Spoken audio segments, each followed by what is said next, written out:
Salut à tous, on se retrouve pour l'épisode 2271 du Zap Image. On commence aujourd'hui en ce mardi 18 avril avec des anniversaires. Et on peut voir tout d'abord que le joueur de l'Inter Milan, Denzel Dumfries, le défenseur droit, il fête aujourd'hui ses 27 ans. Il y a aussi Donny van de Beek, le joueur de Manchester United, il fête aujourd'hui ses 26 ans par exemple. Tiens, le gardien polonais de l'équipe de la Juventus Turin, Sneží, il fête aujourd'hui ses 33 ans. On va parler maintenant de tout ce qui s'est passé lors de la soirée hier soir dans les gros championnats en Europe. Tout d'abord, en première ligue, belle affiche entre Leeds et l'équipe de Liverpool. Et Liverpool est écrasé, pulvérisé, on peut dire, cette équipe de Leeds. 6-1 pour les restes de Liverpool. Donc Gakpo buteur, Salah doublé, Jota doublé et Nunez buteur également. Donc voilà, ça fait une énorme victoire pour Liverpool. 6-1 contre Leeds.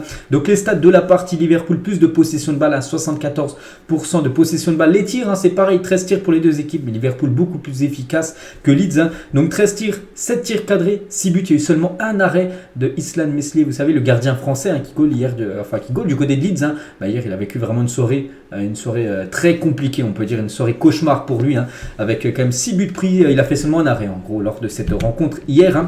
Et du coup, Liverpool corrige cette équipe de Leeds. Et Liverpool, c'est vrai que c'est soit c'est en dents de scie, en gros, c'est montagne russe. Leurs résultats, ils peuvent mettre des 6-1 à Leeds, ils peuvent mettre un 7-0 à Manchester United cette saison, mais des fois ils peuvent perdre, par exemple contre le dernier il y a quelques semaines, 1-0 contre Bournemouth. Ils peuvent faire vraiment des fois des résultats très mauvais, puis des fois faire des matchs complet comme ce match hier où ils ont gagné 6-1, trop irrégulière cette équipe de Liverpool pour gêner, on va dire, Arsenal, même Manchester City pour gagner la première ligue cette saison. De toute façon ils sont très loin et on va parler de Salah, doublé de Mohamed Salah face à Leeds, son 28e but de la saison, toute compétition confondue. Il devient le meilleur buteur africain cette saison actuellement devant tous les autres meilleurs buteurs africains comme Victor Osimhen. On ne parle pas seulement qu'en première ligue, on parle dans tous les autres championnats. Donc félicitations bien sûr à Mohamed Salah, comme lui, comme d'habitude, toujours régulier bien sûr, Salah, saison après saison. Il est toujours au top. Et Salah a marqué son 135e but en première ligue, donc hier soir. Seuls 13 joueurs dans l'histoire de la compétition ont marqué plus de buts que lui. Pour montrer bien sûr que c'est une légende totale du côté du championnat anglais. Et toujours avec lui, donc hier jeudi, il a inscrit un doublé. Donc il a inscrit son 106e but du pied gauche et c'est un record du côté de la première ligue. Salah est désormais le joueur avec le plus de buts du pied gauche dans l'histoire de la première ligue. Donc voilà, Salah premier, maintenant il dépasse Fowler qui a 105 buts. Donc voilà, c'est que les buts inscrits avec le pied gauche. Van Persie aussi qui était gauche à l'époque, 94 buts du pied gauche. Donc en tout il en a marqué 135 en première ligue, dont 106 du pied gauche, donc le reste bien sûr soit de la tête soit du pied droit. Diogo Jota également buteur, même double buteur. Diogo Jota, et ça fait plaisir pour lui vu que voilà, c'est son premier but on va dire depuis le 10 avril 2022. On est quand même le 18 avril 2023, ça faisait plus d'un an qu'il n'avait pas marqué avec l'équipe de Liverpool et on est content bien sûr pour Diogo Jota. Après il a été longuement blessé, c'est pour ça aussi qu'il ne marquait plus. Je crois qu'il avait loupé la Coupe du Monde à cause de sa blessure il y a quelques semaines. On va parler aussi du match énorme d'Alexander-Arnold, donc il n'a pas marqué, le latéral droit, mais quel match encore de sa part. Donc tout d'abord 2 passes décisives, 91% de passes réussies, 3 tacles réussis, 5 duels sur 6 gagné, en gros 11 récupérations de balles, masterclass de la part d'Alexander-Arnold. Regardez la hitmap, donc en gros il est sur le couloir droit de la défense, en gros il est un peu partout bien sûr, le joueur anglais. Et j'ai dit les gars, avec ce nouveau doublé de passes décisives, il est déjà 50 passes décisives dans sa carrière en 190 matchs, pas mal quand même, surtout pour un latéral droit. C'est pas un joueur offensif, c'est un joueur défensif, mais bon, vraiment porté sur l'offensive on peut dire. Il y a déjà 50 passes D pour lui en première ligue. Félicitations Alexander-Arnold. On va parler aussi de ce joueur quand même un peu, Jota, ça faisait aussi longtemps qu'il n'avait pas joué. Donc c'est Luis Diaz, les gars, est blessé depuis le 9 octobre dernier, donc il y a 6 mois. Luis Diaz fait son retour sur le terrain ce soir avec Liverpool. Donc il n'a pas marqué, Luis Diaz, il a joué la fin de match. Mais voilà, ça fait plaisir de voir l'ancien joueur de Porto revenir sur les pelouses. J'ai dit, il était blessé depuis le 9 octobre dernier. Donc voilà, petite info concernant Luis Diaz qui a fait son retour. Et côté Leeds, donc Leeds, ça a été compliqué, une défaite 6-1 et une défaite 5-1 il y a quelques jours. Donc voilà, ils ont pris quand même 11 buts sur leurs 2 derniers matchs, cette équipe de Leeds United. Les temps sont durs pour cette équipe anglaise. Du coup, le classement après ce match hier, Leeds, Liverpool. Donc Liverpool avec cette victoire, toujours très loin au classement. Regardez, pour l'instant, ils ne sont même pas qualifiés pour une Coupe d'Europe la saison prochaine, même pas en Europa Conference League, ils sont 8e, c'est la 7e position les gars, qui est accessible on va dire en cette Coupe d'Europe. N'oubliez pas que Brighton sont juste devant eux, ils ont un match en retard sur l'équipe de Liverpool, donc voilà Liverpool, il va falloir qu'ils reprennent encore beaucoup de points sur ceux qui sont devant eux, et l'équipe de Leeds les gars avec cette défaite, donc ils sont 16e, ils sont toujours sous la menace de Nottingham et Everton qui sont juste derrière eux au classement. On prend la direction cette fois-ci de l'Italie. Il y avait aussi une belle affiche entre la Fiorentina et l'Atalanta Bergame. Score final 1 partout. Cabral et Mai, les deux buteurs de cette rencontre. On peut voir la domination quand même de la Fiorentina contre cette faible équipe de l'Atalanta parce qu'ils ont pas trop gêné cette équipe de la Fiorentina, mais ils ont pris un point bien sûr miraculeux pour cette équipe de l'Atalanta, d'après bien sûr les stats. Du coup, tous les résultats de cette 30e journée de Serie A. Et le classement toujours dominé par Naples, Lazio et l'équipe de l'AS Roma. Donc la Fiorentina avec sa victoire est 9e position et l'Atalanta avec la Fiorentina avec le match nul plutôt est 9e et l'Atalanta aussi reste à leur 6e position. Direction l'Espagne égale le Celta contre Mallorca. C'est Mallorca qui s'est imposé 1-0 dans cette rencontre. On peut voir les stats de la partie et du coup on peut voir aussi tous les résultats de cette 29e journée de Liga et le classement. Donc toujours dominé par le Barça, le Real Madrid et l'équipe de l'Atlético Madrid en 3e position. On revient en France.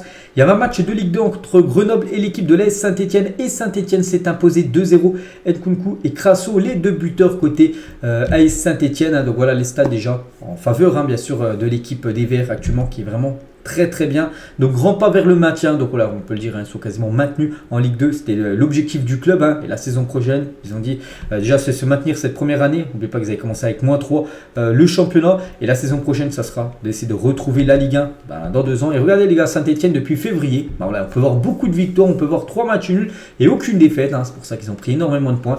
Et donc pour remonter, ça sera compliqué bien sûr. Surtout qu'il n'y a que 2 équipes qui montent. Et voilà, ils vont bien finir la saison. Et la saison prochaine, bien sûr, leur objectif, ça sera de monter. On va parler de Jean-Philippe Crasso, l'attaquant ivoirien, donc est impliqué sur 10 buts lors de ses 10 derniers matchs, 7 buts et 3 passes décisives pour lui. Donc voilà, l'un des meilleurs joueurs du championnat de Ligue 2, l'attaquant Jean-Philippe Crasso qui a été buteur hier, et Crasso est devenu le 4e joueur de l'AS Saint-Etienne à hauteur de 16 buts lors d'une même saison en championnat au 21e siècle. On peut voir les autres joueurs comme Gradel, comme Aubameyang ou même Gomis. On peut voir chaque année le nombre de buts qu'ils ont marqué tout en haut. Donc lui aussi bien sûr fait une magnifique saison, l'attaquant Crasso. Et toujours avec cette équipe des Verts, on va parler aussi de Nkunku, l'autre buteur. Il y a Crasso et Nkunku. Donc 22 ans et probablement la meilleure recrue de Saint-Etienne cette saison. Donc 13 matchs pour 5 buts et 7 passes décisives pour cet ancien latéral gauche de l'OM en U19 et en réserve. Est actuellement prêté par Everton et nul doute qu'il va attirer les convoitises de nombreux clubs cet été. Il est prêté par Everton à l'équipe de Saint-Etienne et on peut voir les magnifiques stats qu'il a en 13 matchs parce qu'il est arrivé, c'était l'hiver dernier lors du mercato hivernal. Il a déjà marqué 5 buts et 7 passes décisives, pas mal bien sûr pour ce joueur Nkunku. Et toujours avec cette rencontre hier, plus de 1000 supporters stéphanois ont fait le déplacement donc de Saint-Etienne à Grenoble. Bon après c'est pas non plus c'est un déplacement on va dire de 200-300 km, donc ça va, mais bon il y avait beaucoup de monde pour un lundi soir. Regardez, le parcage visiteur était complet bien sûr, et la communion entre les 1000 supporters stéphanois et les joueurs à la fin de la rencontre. Et du coup avec cette victoire Saint-Etienne les gars, et pour la première fois de la saison dans la première partie du tableau, dans le top 10 on peut dire, son 9e actuellement l'AS Saint-Etienne avec 42 points. Donc voilà, qui avait commencé très compliqué début de saison, là ça va beaucoup mieux pour l'AS Saint-Etienne. On va parler maintenant, aujourd'hui bien sûr c'est le retour de la Ligue des Champions, les quarts de finale, retour de la Champions League avec 2 affiches ce soir.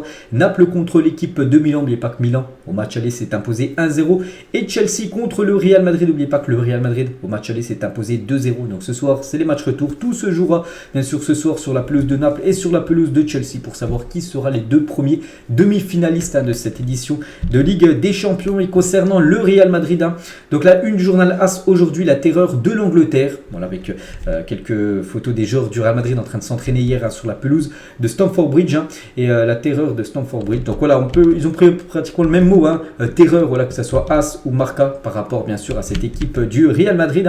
Et la une même du journal L'Équipe, un journal français, fait la une par rapport au Real Madrid. Donc Real Air Force tout simplement, donc vainqueur 2-0 à l'aller. Le Real Madrid, ces joueurs français débarquent à Londres avec un sérieux ascendant sur les Blues pour décrocher une nouvelle place en demi-finale de Ligue des Champions. Ils sont tellement habitués bien sûr cette équipe du Real à jouer joué des demi, a joué des finales et a même en gagné beaucoup des finales de Champions League. Quelques photos des joueurs du Real Madrid. Hier, quand ils sont atterris du côté de Londres, on peut voir bien sûr Benzema, on peut voir Vini Junior, Vini Junior qui n'avait pas été dans le groupe lors du dernier match contre Cadiz pour le faire souffler. Il est bien sûr présent pour cette rencontre ce soir. On va parler aussi du match demain entre Manchester City et l'équipe du Bayern Munich. Donc Pep Guardiola au sujet des conflits dans le vestiaire bavarois, vous savez ce qui s'est passé entre Sané et Mané, donc il a dit parfois il faut un conflit pour que l'équipe soit plus unie. Je ne considère pas cet incident comme un point faible pour le Bayern, mais plutôt comme un point fort. Donc il pense voilà, que ça va remotiver encore plus les joueurs et qu'ils seront encore plus unis demain lors de ce match retour entre le Bayern et l'équipe de City. N'oubliez pas que City s'est imposé 3-0 au match aller. Regardez les gars, les résultats des leaders cette semaine dans les 4 gros championnats en Europe. Donc Arsenal leader a fait match nul, le Barça leader a fait pareil match nul, la même chose pour Naples, la même chose pour le Bayern Munich. C'est qu'il n'y a aucune équipe leader dans les 4 gros championnats, on ne prend pas le top 5, les 4, donc qui s'est imposé ce week-end. Donc ils font un petit peu du surplace, on va dire, les leaders. Et on va parler de chaque championnat, les gros championnats en Europe, tout simplement, avec les équipes qui ont le plus de chances de gagner le championnat à la fin de la saison. Il reste à peu près 8-9 journées dans chaque championnat. Donc c'est parti du côté de l'Angleterre. C'est bien City. Pourtant, City a 4 points de retard actuellement sur Arsenal. N'oubliez pas que City a un match en retard. Puis il y a ce Manchester City contre Arsenal prévu dans 9 jours. C'est le 27 avril. Ça sera la semaine prochaine. Donc voilà, pour l'instant, c'est City qui a le plus de chances de remporter le championnat devant Arsenal 34%. Puis après Manchester, après ils sont très loin. Je crois qu'il y a au moins plus de 10 points d'écart entre Arsenal et Manchester. C'est pour ça qu'ils ont moins d'1% de chance de gagner ce championnat. Du côté de la France, les gars, le PSG 99% de chances de remporter la Ligue 1 à cette journée de la fin. Surtout si on regarde le programme du PSG, ils ont joué, il n'y a plus de gros. En gros, c'est que des équipes bas de tableau pour le PSG pour cette fin de saison. Donc Marseille, Lens, voilà, toutes les autres équipes moins d'1% pour remporter ce championnat. Du côté de l'Espagne, le Barça 96% de chances de gagner cette Liga à 9 journées de la fin. N'oubliez pas que le Barça a 11 points d'avance actuellement sur le Real Madrid. Le Real Madrid 4% seulement de chance de remporter cette Liga. Du côté de la Serie A, donc Naples avec, je crois ils ont moins 15 points d'avance sur leur dauphin Lazio. Donc voilà, 99% de chance bien sûr pour Naples pour remporter le championnat. Du côté de l'Allemagne, 84% de chance pour le Bayern. N'oubliez pas que le Bayern a 2 points de plus sur Dortmund. Dommage pour Dortmund là, surtout que le Bayern a fait nul. Dortmund menait 2-0 dans le match ce week-end. En plus avec un jour en plus, ils ont pris un rouge les adversaires. Ils n'ont pas réussi à gagner le match. Ils ont fait égaliser le 3 partout à la 97e minute de jeu. Et du coup, ils ont seulement 15%. Cette équipe de Dortmund. Du côté du Portugal, les gars, le Benfica, 76% de chance de remporter le championnat devant l'équipe de Porto, 22%. Du côté de l'Eredivisie, donc là aussi il y a pas mal de points d'écart entre le Feyenoord et l'Ajax, un premier et le deuxième. Donc le Feyenoord très bien parti les gars pour remporter ce championnat néerlandais. Du côté du championnat turc les gars, le Galatasaray aussi très bien parti pour remporter ce championnat, 83% contre 17% pour le Fenerbahçe actuellement dauphin du Galatasaray. Pour finir les gars, peut-être où c'est le plus serré, c'est dans le championnat belge avec Genk 53%, Union Saint-Gilloise 30% et Antwerp 16%. Donc voilà, là aussi, là ça va être très serré bien sûr pour savoir qui sera le champion en fin de saison. On va parler cette fois-ci du Barça. Donc hier les gars, Juan Laporta, le président du FC Barcelone, faisait une conférence de presse, c'était hier à 11h par rapport à l'affaire Negreira, vous savez cette affaire qui touche actuellement le Barça. Il a dit cette affaire Negreira est une énorme campagne de diffamation contre le Barça. On va revenir sur quelques déclarations qu'il a pu dire. Je suis déjà revenu hier sur mon after Zap Image, mais on va revenir sur des déclarations inédites qu'il a dit aussi. Donc l'UEFA veut agir contre le Barça parce que nous soutenons le projet de la Super League. Dès que le Barça sort du tunnel économiquement, on essaie de le déstabiliser sportivement. Cette campagne a éclaté au moment où on n'a pas signé le deal CVC. Bizarre. Il a également dit, il accuse le Real Madrid, vraiment, c'est Laporta qui parle ouvertement du Real Madrid. Le Real Madrid est un club qui historiquement a été favorisé par les décisions arbitrales, un club qui a considéré comme l'équipe du régime. Il convient de rappeler que pendant cette décennie, la plupart des présidents du comité, on va dire de l'arbitrage, étaient d'anciens sociaux, anciens joueurs ou anciens dirigeants du Real Madrid. Donc il dit en gros que les anciens présidents du comité d'arbitrage étaient des grands fans du Real Madrid, voilà ce qu'a pu dire Laporta. Donc pendant 70 ans, les gens chargés d'imposer la justice sur le terrain étaient des gens liés au Real Madrid que ce club estime être un exercice de cynisme sans précédent. Donc voilà, en gros, il accuse Laporta, tout simplement, pour faire le bilan de ce qu'il peut dire là, il accuse tout simplement plutôt le Real Madrid d'avoir été favorisé par l'arbitrage dans le passé et même actuellement. Hein. Donc voilà quand même le gros pic qu'il envoie au Real Madrid. Hein. Juan Laporta, qui est le président, n'oubliez pas, du FC Barcelone. Hein. Et selon Marca, les gars, les dirigeants du Real Madrid ne comptent pas passer outre les accusations de Juan Laporta qu'ils voient comme des calomnies gratuites pour eux. Voilà, le Real Madrid, les gars, ne s'attendaient pas à ça, que Laporta quand même les pointe du doigt et envoie quand même des énormes pics sur cette équipe du Real. Hein. Donc la réponse du Real Madrid quelques minutes après, voilà, la conférence de presse de Juan Laporta, mais il y a eu un communiqué tout simplement sur, regardez sur le Twitter officiel du Real Madrid, c'est même aussi sur le site officiel du Real, vous pouvez aller regarder. Donc le Real publie une vidéo présentant selon lui les liens entre le Barça et le général Franco, ancien dictateur espagnol. Hein. Donc voilà ce qu'ils ont pu mettre le Real en truc officiel. Hein. Donc le Barça a décerné l'insigne d'or et de diamant à Franco. Barcelone a nommé Franco partenaire honoraire en 1965. Barcelone a été sauvé 3 fois de la faillite avec 3 reclassifications par Franco. Donc voilà les gars, ce qui a pu être dit bien sûr par le Real sur bien sûr l'affaire Juan Laporta. Donc voilà, c'est très très chaud bien sûr entre ces deux clans. On va parler de Dani Alves les gars, qui change sa version et avoue une relation sexuelle consentie. N'oubliez pas qu'il est en prison depuis plus de 3 mois. Il avait toujours montré son innocence, qu'il n'avait jamais violé voilà, cette femme. Et là, il a changé de point de vue. Accusé de viol, Dani Alves a comparu pour la seconde fois devant les magistrats ce lundi, alors qu'il niait toute relation sexuelle jusque-là. Il a avoué avoir eu un rapport consenti avec la plaignante qu'il a caché pour préserver son mariage. Donc, une petite info de Dani Alves. En gros, échange de versions. N'oubliez pas qu'il va passer au procès au tribunal, donc il risque jusqu'à plus de 10 ans de prison, Dani Alves. Donc il avait menti dans un premier temps pour protéger la relation avec sa femme. On va parler de Léo Messi les gars, souvenez-vous, c'était il y a 16 ans, jour pour jour. Bon, je pense pas que vous vous souvenez de jour pour jour, mais voilà, cette action, ce but de Messi, je pense que vous l'avez tous déjà vu au moins une fois. Donc Léo Messi, 19 ans seulement, partait de son propre camp pour inscrire ce but exceptionnel. Donc il partait de là, voilà, bon, c'est des photos que j'ai prises. Donc il a dribblé, je sais pas, 5, 6, 7 joueurs de l'équipe, je sais plus c'était qui en face, bref. C'est une équipe de Liga et il est parti marquer un but tout seul. Il est parti de là les gars quand même de son propre camp pour dribbler quasiment 8 joueurs, dribbler même le gardien et marquer ce but. Anthologie, c'était il y a 16 ans, jour pour jour. Toujours avec le Barça, Marc-André Ter Stegen compte déjà 24 clean sheets, toutes compétitions confondues cette saison. Aucun gardien n'en compte plus dans le top 5 européen que le gardien allemand qui fait une énorme saison bien sûr, le gardien Ter Stegen. Fatih les gars, disputé donc c'était avant-hier son 100e match avec le FC Barcelone. Donc si on regarde ses stats les gars, c'est 26 buts, donc en gros c'est un but tous les 4 matchs à peu près. 9 passes décisives, donc il a remporté la Coupe du Roi et la Super Coupe d'Espagne, mais surtout beaucoup de blessures pour Ansu Fati. Et je pense les gars qu'en fin de saison, pour moi, je pense qu'il quittera l'équipe du Barça. C'est quasiment sûr, on le voit beaucoup aller du côté de la Première Ligue. On va parler de Luis Enrique. Ancien coach de l'Espagne ou même ancien coach du Barça, était prêt à rejoindre Chelsea immédiatement après le licenciement de Graham Potter. Vous savez qu'il a été licencié Potter et lui il était prêt à prendre cette équipe 1 ou 2 jours après.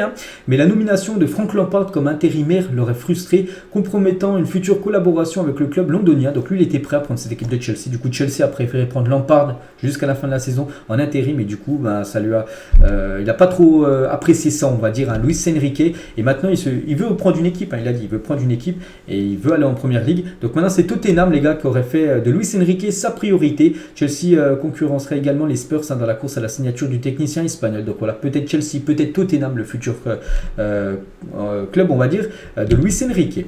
Toujours avec Chelsea, les dirigeants de Chelsea ont rencontré Julian Nagelsmann pour la première fois en face à face dans le but de trouver le coach des Blues pour la saison prochaine. Vous savez qu'actuellement c'est Lampard qui est en poste jusqu'à la fin de la saison, voilà, pour les derniers matchs, puis après saison prochaine il sera enlevé. Bien sûr Lampard sera un nouveau coach et Nagelsmann ou Luis Enrique bien sûr sont des options.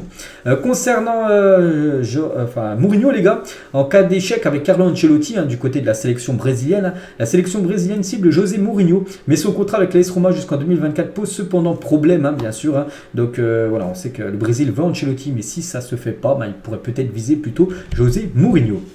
Du côté du PSG, Luis Campos, le directeur sportif du Paris Saint-Germain, va rencontrer les dirigeants parisiens à Doha cette semaine. Donc au Qatar, le cas de Christophe Galtier sera notamment évoqué pour savoir s'il va continuer ou non en tant que coach du Paris Saint-Germain. Donc je pense qu'il va quand même finir la saison. En plus, il a gagné. Il était sur la sellette. S'il faisait des mauvais résultats lors des 2 derniers matchs, Nice et Lens, il pouvait sauter. Bon, il a gagné les 2 matchs. On pense qu'il va finir la saison du côté du PSG, surtout que le PSG va jouer contre les équipes les plus faibles du championnat.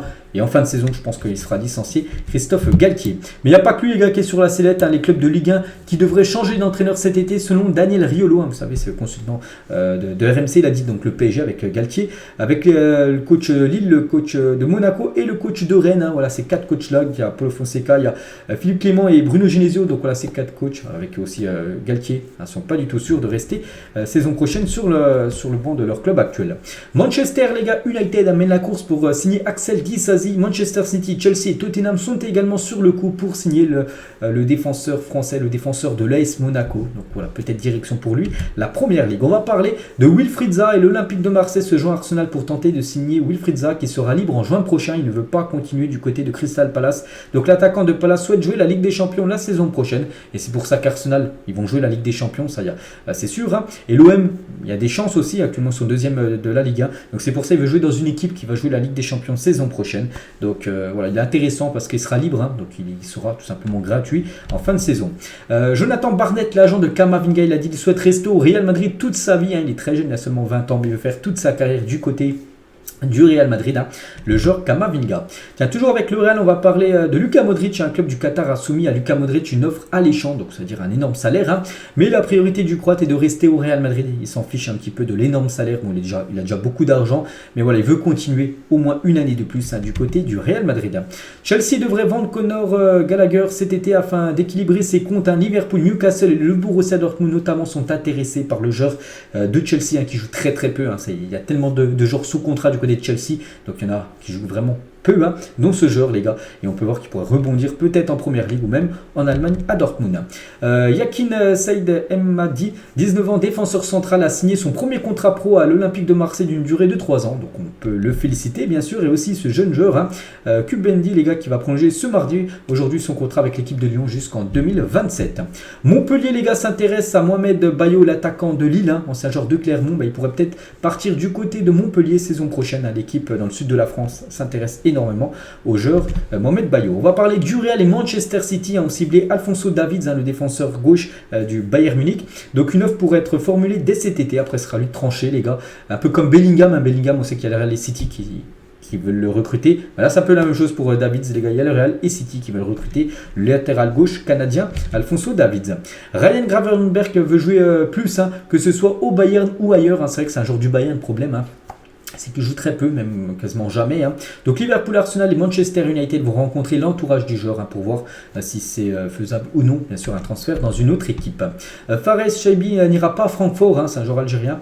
Alors qu'un accord avait été trouvé entre le joueur et Francfort, hein, Toulouse a des exigences trop élevées pour le club allemand et du coup ça tombe à l'eau. Enfin, pour l'instant, hein, bien sûr, c'est après Toulouse voit un petit peu à la baisse ses exigences, donc peut-être ça peut se faire, mais pour l'instant, voilà, ça coince, on va dire, hein, pour le transfert de ce joueur du côté de l'Allemagne. On va parler d'Hakim Ziyech. Il a dit: ma mère n'était pas au Qatar, elle était déjà elle est déjà assez âgée et beaucoup de gens sont tombés malades là-bas. Je ne voulais pas qu'elle tombe malade par ma faute, hein. J'aimerais la garder avec moi un peu plus longtemps. Il a également dit: ma mère est très simple, hein. Elle est également très attachée à sa maison, elle y vit depuis 40 ans, ses enfants y sont nés, son mari est mort, je l'aide, je veux le faire discrètement. La valeur de l'aumône disparaît lorsqu'elle est communiquée. Donc voilà ce que peut dire, hein, le magnifique message bien sûr d'Hakim Ziyech envers sa maman. On va parler de Théo Hernandez, joueur de l'AC Milan, les gars. Et donc il a reçu quand même des menaces de mort, hein, et des insultes de la part des supporters napolitains sur son fils suite à ce post, hein. Sur les réseaux sociaux, il a mis ça, une photo de lui tout simplement, Théo Hernandez, avec son nouveau-né, hein, qu'il a eu là il y a quelques semaines. Donc il a mis un petit cœur, bien sûr, un petit cœur bleu pour pas voir le visage de son fils. Il a reçu beaucoup de messages d'insultes, des menaces de mort quand même des supporters de Naples. N'oubliez pas que ce soir il y a Naples contre l'AC Milan. Espérons qu'il ne devienne pas un crétin comme toi. Hein. Toi et ta chose, vous êtes deux idiots ou ton fils doit mourir. Hein. Comme il a reçu des messages comme ça, comme par rapport aux commentaires de cette publication-là. C'est quand même incroyable, hein. Seulement pour du foot, hein. Donc là, ça va très très loin.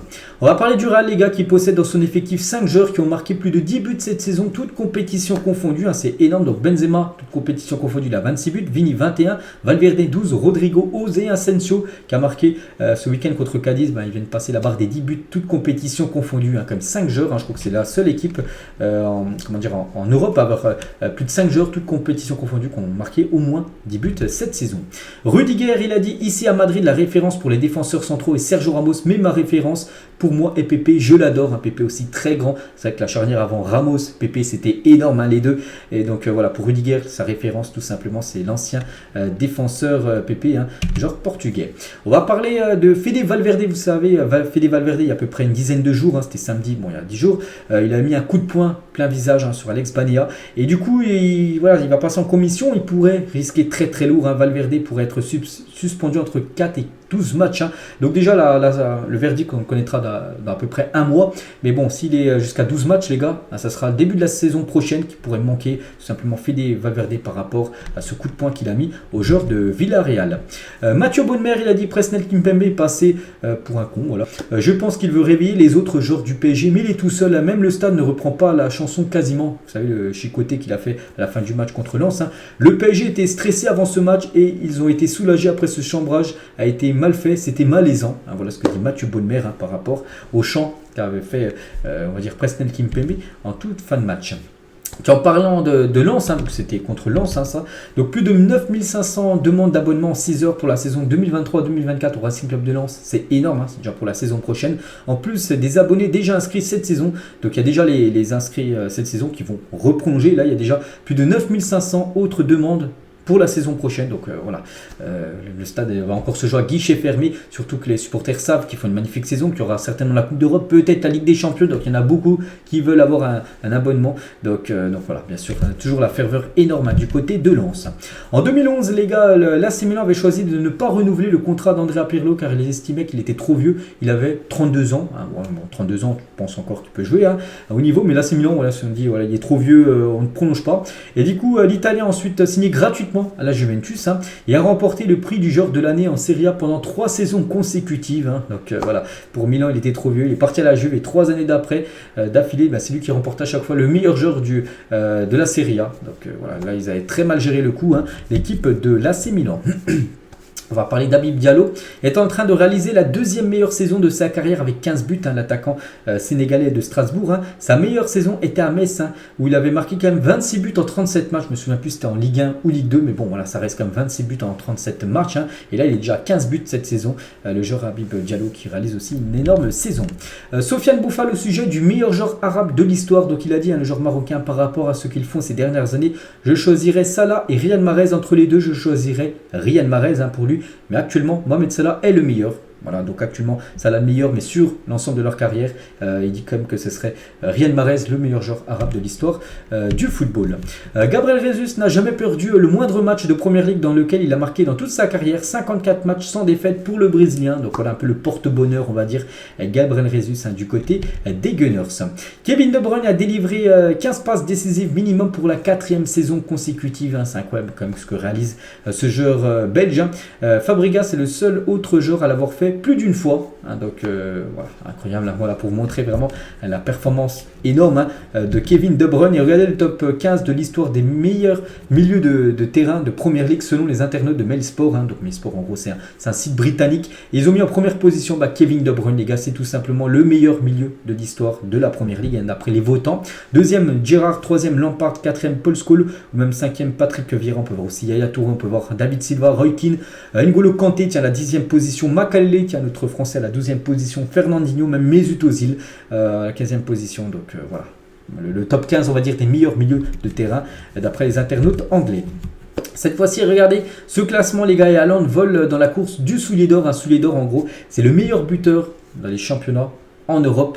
Donc Haaland a actuellement le meilleur buteur, on va dire, du côté de la Première Ligue, et le meilleur buteur, même si on prend en compte la Ligue 1, la Serie A, tout ça, c'est lui qui a marqué le plus de buts, 32 buts en championnat. Donc voilà, il a quasiment 9 buts de plus que le deuxième, qui est Harry Kane, un autre joueur aussi de Première Ligue, l'attaquant de Tottenham. Après, il y a Victor Osimhen qui a 21 buts. Après, il y a Ener Valencia, genre de Fenerbahçe. Ça compte aussi le championnat turc, tout ça, les championnats Eredivisie, 27 buts. Donc voilà, Haaland, les gars, très bien parti, bien sûr, pour remporter tout simplement le soulier d'or en fin de saison. Et Antonio Cassano, les gars, ancien joueur du Real Madrid, un joueur italien, donc il a dit: il y a des attaquants qui savent jouer au football comme Lewandowski et Benzema, mais Haaland ne sait pas jouer au football, c'est un grand buteur, il est phénoménal, mais tu ne préfères pas un attaquant qui sait jouer au foot. Donc voilà ce qu'il dit, en gros, qui dit que c'est un grand attaquant mais c'est pas jouer au foot. Donc bon, Cassano, à chaque fois il critique tout le monde, il critique là Haaland, alors que lui il avait fait une carrière très moyenne. Hein. Cassano, il critique aussi à l'époque Cristiano Ronaldo, incroyable bien sûr, hein, cet ancien joueur hein, qui critique un peu tout le monde. Et tiens, une petite photo tiens, de Erling Haaland avant son match demain les gars. Donc voilà, une petite photo de Erling Haaland. Et on finit les gars cet épisode bien évidemment avec la Ligue des Champions, avec les pronostics ce soir. Donc je vais vous donner pour moi mes 2 pronos ce soir, n'hésitez pas à mettre les vôtres en commentaire. Hein. Donc Naples contre l'équipe de Milan, donc Milan s'est imposé 1-0 au match aller. Et pour ce match retour, les gars, je vais partir sur le match nul. Je vais dire un partout entre ces 2 équipes. Du coup, pour moi, Milan se qualifie. Vous aurez gagné le match aller. Et Chelsea contre le Real Madrid, je vais partir sur la victoire du Real Madrid. De nouveau, une victoire 2-1 contre Chelsea ce soir. Du coup, pour moi, qualification de l'AC Milan et qualification du Real Madrid hein, pour les demi-finales. Allez, moi, les gars, je vous laisse. Bonne journée à vous. À tout à l'heure pour l'After Zap Image. Et sinon, à demain.